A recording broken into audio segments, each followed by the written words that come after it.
दोस्तों, मर्यादा पुरुषोत्तम भगवान श्री राम के जीवन पर अनेकों भाषाओं में अनेकों ग्रंथ लिखे गए हैं, लेकिन इनमें भी दो ग्रंथ ऐसे हैं जिन्हें न सिर्फ देश में बल्कि विदेशों में भी देखा, पढ़ा और सुना जाता है। जिसमें सबसे पहला नाम आता है महर्षि वाल्मीकि द्वारा रचित रामायण जी का।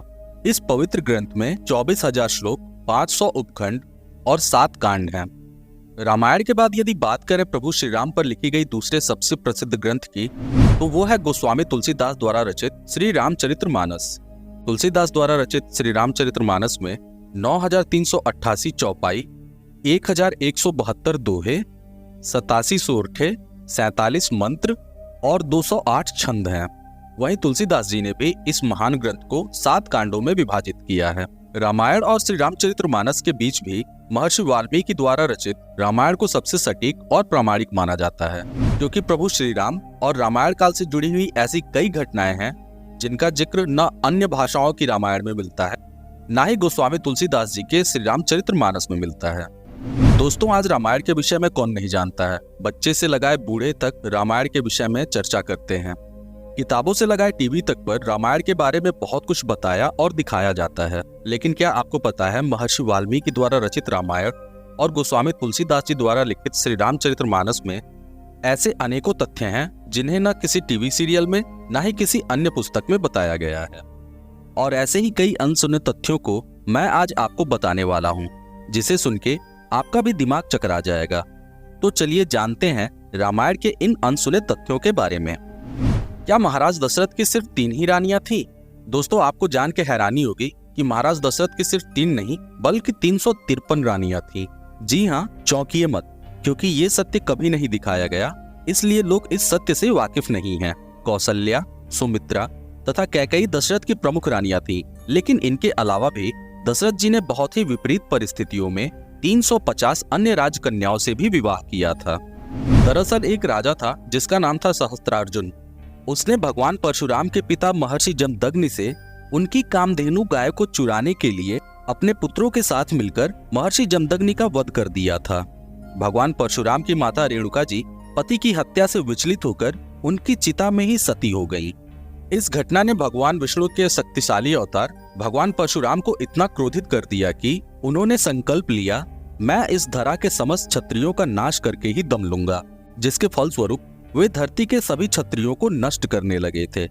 परंतु इस दौरान भगवान परशुराम ने ऐसे किसी भी क्षत्रिय को नहीं मारा जो स्त्रियों से घिरा हुआ था या जिसका विवाह हो रहा था, जिस वजह से एक राजा को तो नारी कवच का भी नाम दिया गया, क्योंकि अपने प्राणों की रक्षा के लिए उसने अपने चारों तरफ नग्न स्त्रियां खड़ी कर दी थी। जिस वजह से परशुराम जी के पास उसे छोड़ने के सिवा दूसरा कोई विकल्प ही नहीं था। भगवान परशुराम के क्रोध से बचने के लिए राजा दशरथ ने भी विवाह का ही सहारा लिया।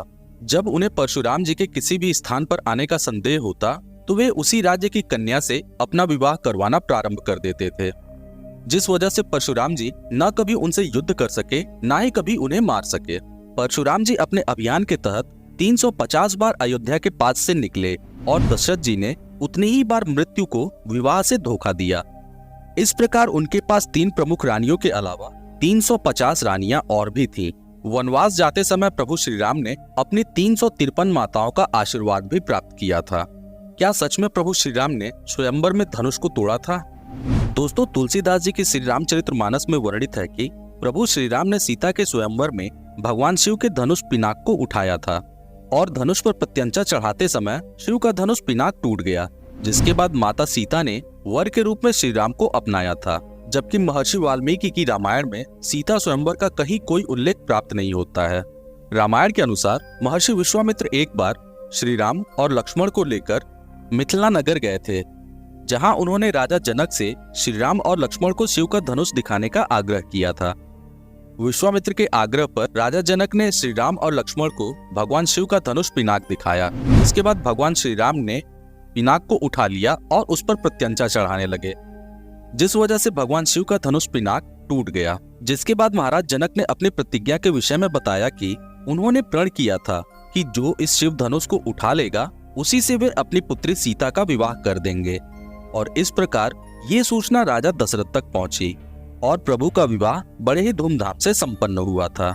अगला तथ्य है शूर्पणखा की प्रतिज्ञा। हम सभी को पता है कि लक्ष्मण जी के द्वारा शूर्पणखा की नाक काटे जाने के बाद ही गुस्साए हुए रावण ने छल से सीता माता का हरण किया था।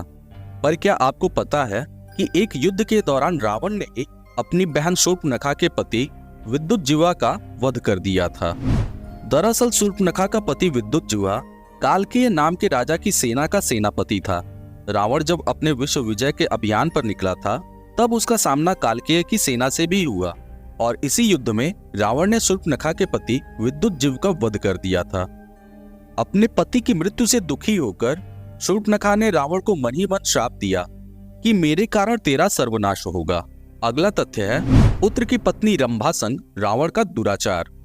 अपने त्रिलोक विजय के अभियान के दौरान रावण जब स्वर्गलोक पहुंचा तो उसे रंभा नाम की एक अप्सरा दिखाई पड़ी। काम की भावना में आतुर हो चुके रावण ने रंभा का हाथ पकड़ लिया, जिसपे रंभा ने रावण को अपना परिचय देते हुए कहा कि हे महाराज, कृपया मुझे इस प्रकार स्पर्श न करें। मैं आपके बड़े भाई कुबेर के पुत्र नल कुबेर की पुत्रवध हूँ, इसलिए मैं आपकी भी पुत्रवध हूँ। लेकिन काम की अग्नि में अंधे हो चुके रावण ने रंभा की नहीं सुनी और उसके साथ दुराचार किया। रंभा के साथ हुए इस अत्याचार का पता जब नल कुबेर को चला तो उसने रावण को श्राप दिया कि आज के बाद यदि रावण ने किसी स्त्री का स्पर्श बिना उसकी इच्छा के किया तो रावण के सर के 100 टुकड़े हो जाएंगे। और यही वजह थी कि सीता माता के अपहरण करने के बाद भी रावण सीता माता से विवाह नहीं कर सका। अगला तथ्य है लंका और पुष्पक विमान। दोस्तों, रावण जिस स्वर्ण नगरी लंका का राजा था, असल में वो लंका रावण की थी ही नहीं। वो लंका थी रावण के बड़े भाई कुबेर की, जिसे अपने विश्व विजय युद्ध के दौरान रावण ने कुबेर को परास्त करके उससे लंका और पुष्पक विमान को छीन लिया था। अगला तथ्य है वेदावती का श्राप। दोस्तों, उत्तराखंड के एक गांव में सीता माता का बहुत ही पुराना मंदिर है। यहाँ पे सीता माता की पूजा वेदवती कन्या के रूप में की जाती है। वेदवती भगवान विष्णु की परम भक्त थीं। जैसे जैसे वेदवती की उम्र बढ़ती गई, उनका प्रेम भगवान विष्णु के लिए उतना ही गहरा होता चला गया। वेदवती भगवान विष्णु को अपने पति के रूप में प्राप्त करना चाहती थीं, जिसके लिए उन्होंने हिमालय की कंदराओं में तपस्या करनी शुरू कर दी थी। एक दिन जब वेदवती अपनी तपस्या में लीन थीं, उसी समय वहां से गुजरते हुए रावण की नजर वेदवती पर पड़ी। वेदवती की सुंदरता को देखकर रावण के भीतर काम की अग्नि जल उठी और रावण ने वेदवती को जबरदस्ती अपने साथ ले जाना चाहा। अपनी पवित्रता को भंग करने के रावण के दुस्साहस से क्रोधित होकर वेदवती ने रावण को श्राप दिया कि एक दिन वो रावण के मृत्यु का कारण बनेंगी।